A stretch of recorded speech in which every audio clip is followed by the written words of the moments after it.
नमस्कार दोस्तों, स्वागत है आपका न्यू उत्कर्ष साइंस यूट्यूब चैनल में। आज के इस वीडियो में हम बात करने वाले हैं इंडियन ज्योग्राफी के लेकर के। काफ़ी अच्छे प्रश्नों का संकलन है और हम आपके सामने लेकर के आए हैं। बाकी मैं बता दूं कि जो कल का टेस्ट होगा वो होने वाला है भारत की नदियों के ऊपर, तो आप लोग भारत की नदियों को अच्छे से पढ़िएगा। उससे रिलेटेड आपको प्रश्न देखने को मिलेंगे, काफ़ी अच्छे प्रश्नों का संकलन किया जाएगा। फिर उसी तरीके से कुछ भूगोल के टॉपिक इंडियन ज्योग्राफी के लेने के बाद में फिर विश्व भूगोल की तरफ आएंगे, फिर उनके कुछ टॉपिक वगैरह देखेंगे। तो आइए, लेकिन जो कल का टॉपिक होने वाला है वो मैं बता दूं, इंडियन ज्योग्राफी। तो आप लोग इंडियन ज्योग्राफी अच्छे से पढ़िएगा और थोड़ा सा अच्छे से पढ़िएगा। क्वेश्चनों का जो स्तर है वो ठीक ही रहेगा, फैक्ट वाइज भी रहेंगे, थोड़ा सा कह सकते हैं स्टेटमेंट वाइज जो होते हैं वो भी आपको देखने को क्वेश्चन मिलेंगे। कथन कारण भी हो सकता है पूछ लिया जाए, तो इन सब का मिक्सचर रहेगा। आप लोग पढ़िएगा। तो नदियाँ जब पढ़ेंगे तो सीधी बात है, नदियों पर स्थित बांध वगैरह भी पढ़ लीजिएगा, क्योंकि बांध से प्रश्न आपको देखने को मिलेंगे। तो उम्मीद करता हूँ कल आप लोग 11 बजे उपस्थित होंगे। भारत की नदियाँ आप पढ़ जरूर लीजिएगा, तभी आप लोग अच्छा प्रदर्शन और आप उसमें इम्प्रूवमेंट कर सकते हैं। इस वजह से कल के टेस्ट में मिलेंगे जब हम बात करेंगे इंडियन ज्योग्राफी के अंतर्गत भारत की नदियों के बारे में। लेकिन आज का जो टेस्ट है काफ़ी अच्छा है, इसमें अच्छे अच्छे प्रश्नों का संकलन किया गया है। आप लोग आज देखिए इसको। और अगर जो आप सुबह 11 बजे देख रहे हैं तो लाइव चैट में उत्तर दीजिएगा, जो आप बाद में देख रहे हैं तो कमेंट बॉक्स में उत्तर देके बताइए। क्वेश्चन नंबर 1 की बात करते हैं। बंगाल की खाड़ी में गिरने वाली नदियों का उत्तर से दक्षिण सही क्रम क्या है, बताइए। क्वेश्चन नंबर 1 का उत्तर दीजिए।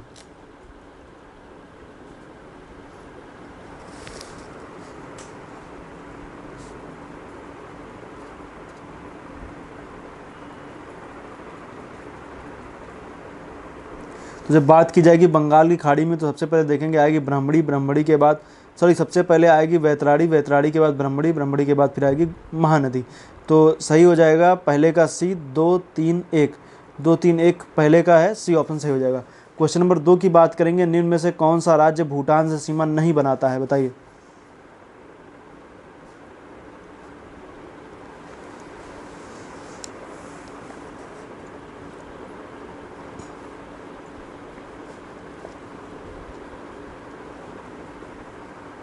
जब बात आएगी भूटान से सीमा नहीं बनाता है, तो क्वेश्चन नंबर 2 का जो है वो सी सही हो जाएगा, मेघालय।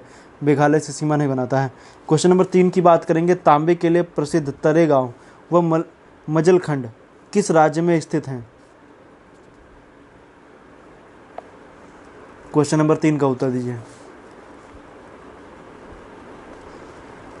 और हाँ, आज के टेस्ट में आपको मानचित्र से रिलेटेड कई सारे प्रश्न देखने को मिलेंगे।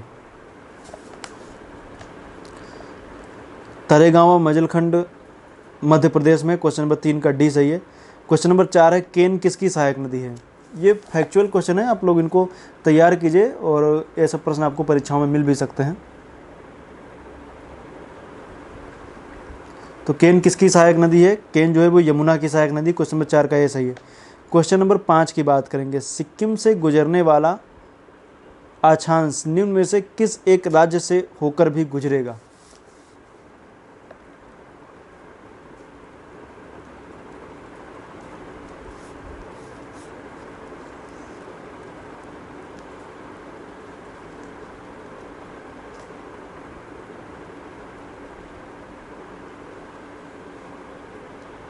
मानचित्र पे अगर जो फोकस किया होगा कभी, अगर जो आपने उसको ध्यान से देखा होगा, तो आपको ये क्वेश्चन कर लेना चाहिए।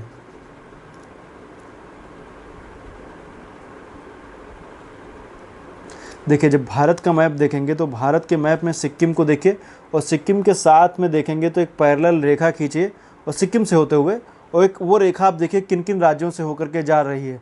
तो सिक्किम के एक सबसे उत्तरी बिंदु में एक रेखा ले लीजिए, एक दक्षिणी बिंदु की ले लीजिए, तो उससे पता तो चल जाएगा कि सिक्किम की रेखा किन किन देशों से, मतलब किन किन राज्यों से होकर के गुजरती है। तो सिक्किम के पैरेलल में कौन कौन से राज्य ऐसे पड़ेंगे जो सिक्किम के साथ एक ही अक्षांश पर स्थित हैं? तो उनमें जब हम देखेंगे तो हमें दिखेगा राजस्थान। राजस्थान एक ऐसा राज्य है जो सिक्किम के साथ पैरेलल में दिखेगा। बाकी जो ऑप्शन में दिए गए हैं, पंजाब, जम्मू कश्मीर, मेघालय, ये सब अलग हैं, ये दूर पड़ेंगे, वो एक ही अक्षांश पर स्थित नहीं रहेंगे। क्वेश्चन नंबर 5 का जो है वो ए सही है, राजस्थान। आपके सामने मैप जो आ रहा है आप उसमें देखिए, आपको अच्छे से और समझ में आ जाएगा कि एक पैरेलल में दिखेगा। तो क्वेश्चन 5 का ए सही है, राजस्थान। क्वेश्चन नंबर 6 की बात करेंगे। भारत का सुदूर पश्चिमी बिंदु कौन सा है? क्वेश्चन नंबर 6 का उत्तर दीजिए। Question number 6।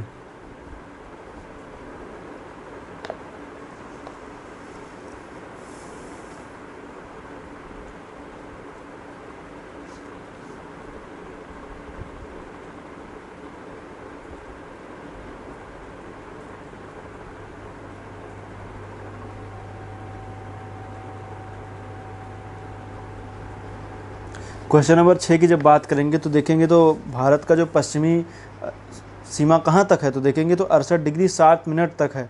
तो 68 डिग्री 7 मिनट से शुरू होती है। तो क्वेश्चन नंबर 6 का बी सही है, 68 डिग्री 7 मिनट पश्चिम, वो भी। तो क्वेश्चन नंबर 6 का बी सही है। क्वेश्चन नंबर 7 की बात करेंगे, निम्न में से कौन सा राज्य अंतर्राष्ट्रीय सीमा नहीं बनाता है, मतलब कौन सा ऐसा राज्य जिसकी अंतर्राष्ट्रीय बाउंड्री नहीं लगती, किसी देश से ना लगती हो, बताइए।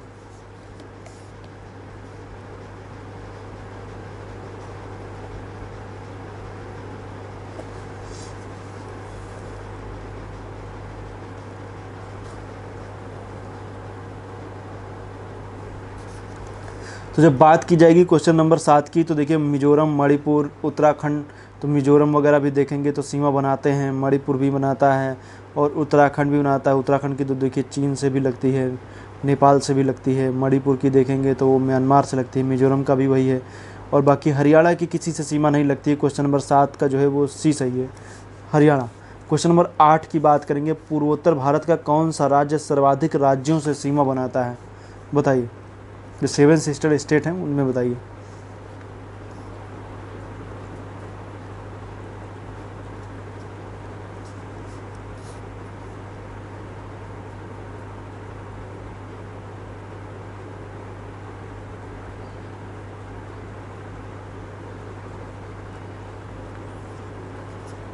क्वेश्चन नंबर 8 का डी सही है, आसाम। आसाम में देखेंगे तो पूर्वोत्तर के जितने राज्य हैं सबसे सीमा बनाता है।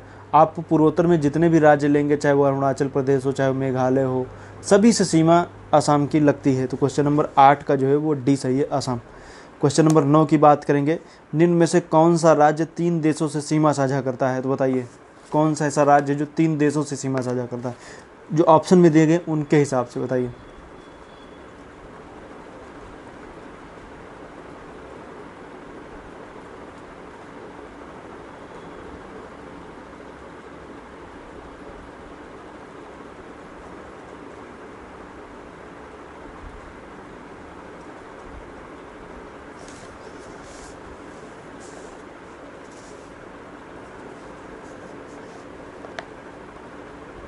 क्वेश्चन नंबर 9 की बात करेंगे तो ए सही हो जाएगा, पश्चिम बंगाल। जब पश्चिम बंगाल को जब आप मैप में देखेंगे तो आपको मैप आपको दिख रहा होगा, उसमें जब आप देखेंगे तो आपको देखने को मिलेगा पश्चिम बंगाल की जो सीमा है वो नेपाल से भी लगती है, पश्चिम बंगाल की सीमा बांग्लादेश से भी लगती है, पश्चिम बंगाल की सीमा भूटान से भी लगती है। क्वेश्चन नंबर 9 का ए सही है।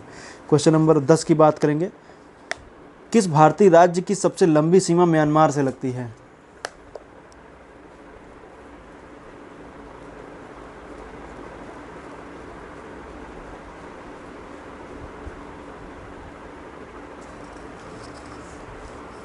बताइए, क्वेश्चन नंबर 10 का उत्तर दीजिए।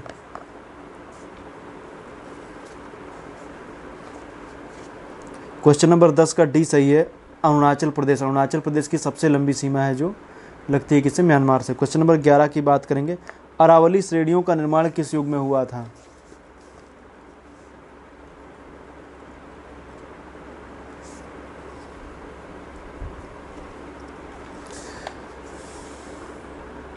क्वेश्चन नंबर 11 का सी सही है, कैलेडोनियन युग में।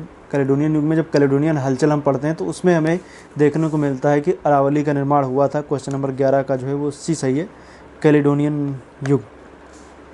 क्वेश्चन नंबर 12 की बात करेंगे, किस दिशा में अरावली की चौड़ाई बढ़ती जाती है।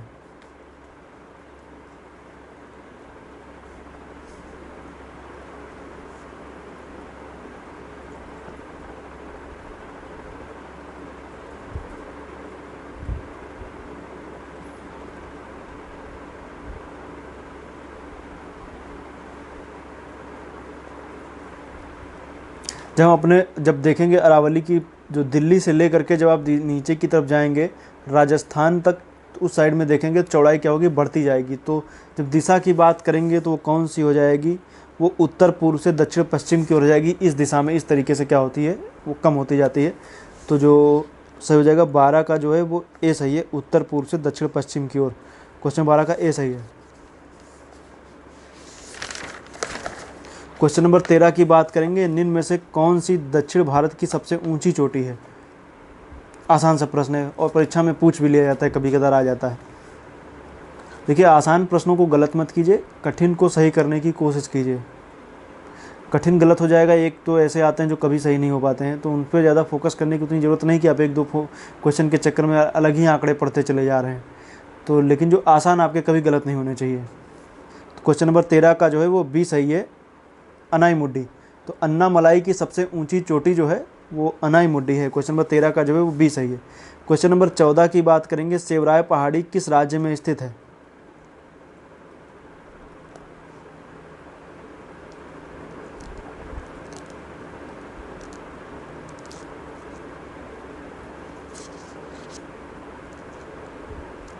क्वेश्चन नंबर 15 का जो है वो ए सही है, तमिलनाडु। क्वेश्चन नंबर 14 का जो है वो ए सही है, तमिलनाडु। सेवराय पहाड़ियाँ कहाँ स्थित है? तमिलनाडु में स्थित है। क्वेश्चन नंबर 15 की बात करेंगे, निम्न में से कौन सी पर्वत श्रेणी केवल एक ही राज्य में फैली है?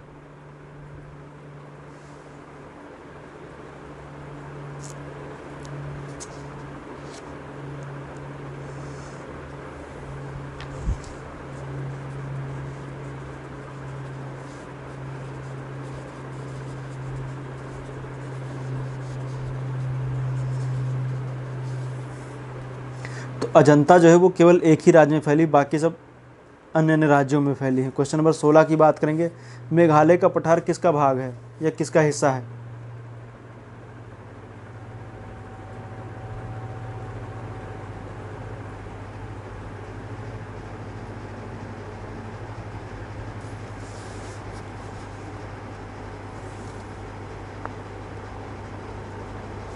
क्वेश्चन नंबर 16 की बात करेंगे तो बी सही है, प्रायद्वीपीय खंड। दरअसल मैं आपको बता दूं कि जैसे आप कोई दो बाइकें वगैरह आपस में टकराती हैं तो क्या होता है, पीछे जब बाइक वगैरह टकराएं तो उससे क्या होता है कि कोई गाड़ी बाइक जो भी टकराए तो जब आपस में टकराती है तो उसका पीछे का हिस्सा उड़ जाता है, आगे का हिस्सा धंस जाता है। तो कुछ यही कहानी होती है जब हम देखते हैं ये मेघालय के पठार के साइड में देखेंगे, जब प्रायद्वीपीय भारत जब टकराता है तो टकराने की वजह से आगे का हिस्सा जो है वो बैठ जाता है और वहीं पे मालदा गैप बन जाता है।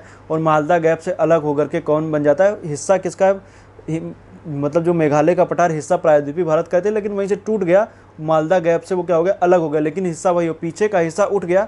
अर्थात तो पीछे का हिस्सा कौन सा उठा, प्रायद्वीपीय भारत का। जब देखेंगे तो हमें देखने को मिलेगा पश्चिमी घाट का हिस्सा ऊपर उठ गया, आगे का हिस्सा धंस गया। तो यही कहानी है कुछ।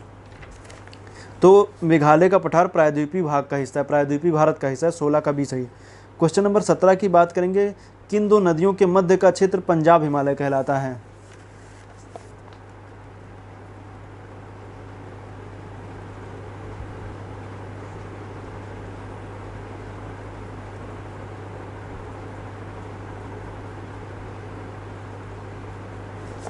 तो जब हम बात करेंगे पंजाब हिमालय की, इसके ऊपर मैंने वीडियो बनाया जिसमें मैंने हिमालय का प्रादेशिक विभाजन मैंने बताया था, उसमें मैंने बताया हिमालय के बारे में। तो उसमें जब देखेंगे बात की जाएगी पंजाब हिमालय की, वो सिंधु से लेकर के सतलज है या सतलज से सिंधु की बात वही है। तो इनके बीच में क्वेश्चन नंबर 17 का डी सही हो जाएगा, सतलज और सिंधु नदी के बीच का जो क्षेत्र है वो पंजाब हिमालय कहलाता है। अब क्वेश्चन नंबर 18 है, कंचनजंगा किस हिमालय का हिस्सा है? प्रादेशिक हिमालय की हम बात कर रहे हैं, उसमें आपको बताना है। क्वेश्चन नंबर 18 का उत्तर दीजिए।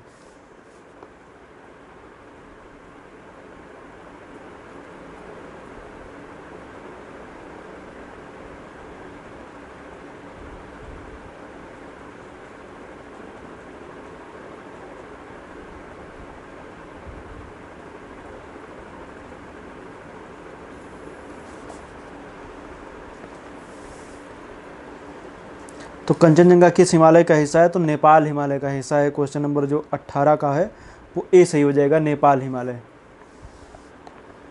क्वेश्चन नंबर 19 की बात करेंगे, इडुक्की बांध किस नदी पर स्थित है? देखिए आसान सा प्रश्न है, वो दीजिए उत्तर। इडुक्की बांध बताइए, इडुक्की बांध किस नदी पर स्थित है?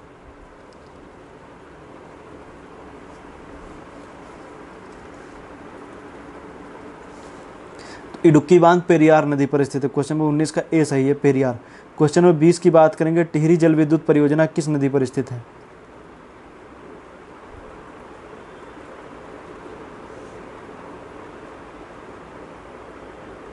20 का सी सही है, भागीरथी। क्वेश्चन नंबर 21 की बात करेंगे, लैगून के लिए विख्यात कौन सा भारतीय नगर पूर्व का वेनिस कहलाता है? बताइए, पूर्व का वेनिस किसको बोलते हैं बताइए। आसान सा प्रश्न है, प्रश्न आसान हो या ना हो लेकिन ऑप्शन देख करके आसान आपको जरूर लगना चाहिए।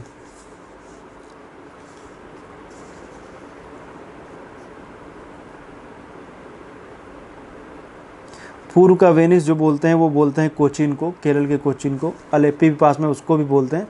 तो लेकिन आप कोचीन याद रखिए। क्वेश्चन नंबर 21 का जो है वो बी है, कोचीन।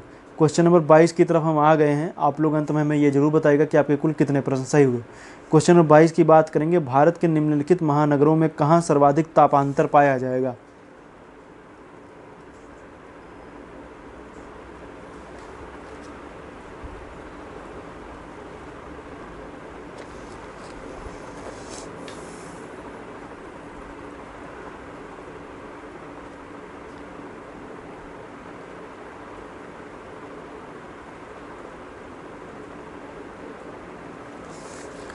तो बात करेंगे जब तापांतर की, तो 22 का जो है वो ए सही हो जाएगा, दिल्ली में। दिल्ली में देखेंगे तो ठंडी भी खूब होती है और गर्मी भी खूब होती है। तो वार्षिक जब एवरेज टेम्परेचर निकालेंगे तो उसमें हमें देखेंगे तापांतर का मतलब क्या, कभी ज़्यादा हो जाए और कभी कम हो जाए, बीच में जो अंतर देखने को मिलता है वो थोड़ा ज़्यादा होना चाहिए। तो वही क्या है, जब हम देखेंगे तो हमें देखने को मिलेगा कि गर्मियों में टेम्परेचर 40 तक पहुँच गया और सर्दियों में जो है वो 0 तक, 1 तक, 2 डिग्री 3 डिग्री ऐसा ही टेम्परेचर भी आ जाता है।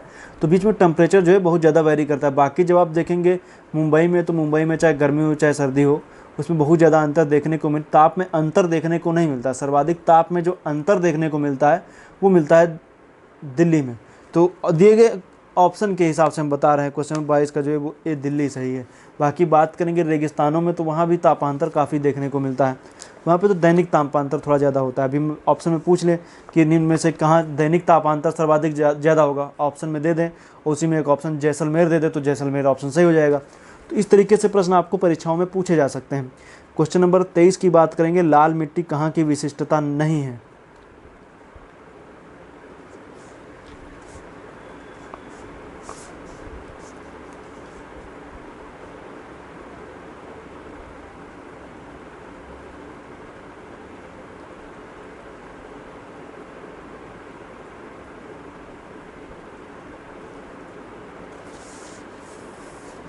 तो जब बात की जाएगी लाल मिट्टी की, तो यह जो विशेषता है वो जम्मू कश्मीर की नहीं। जम्मू कश्मीर में लाल मिट्टी हमें देखने को नहीं मिलती, पर्वतीय मिट्टी वगैरह पाई जाती है। क्वेश्चन नंबर 24 की तरफ आएंगे, रानीगंज कोयला क्षेत्र किस राज्य में स्थित है। रानीगंज बताइए।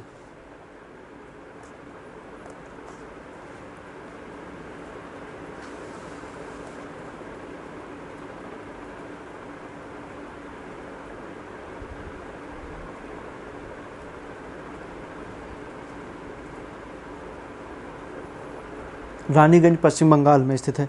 क्वेश्चन नंबर 24 का ए सही है। क्वेश्चन नंबर 25 की तरफ हम आ गए हैं। बताइए, पीर पंजाल श्रेणी भाग है किसका।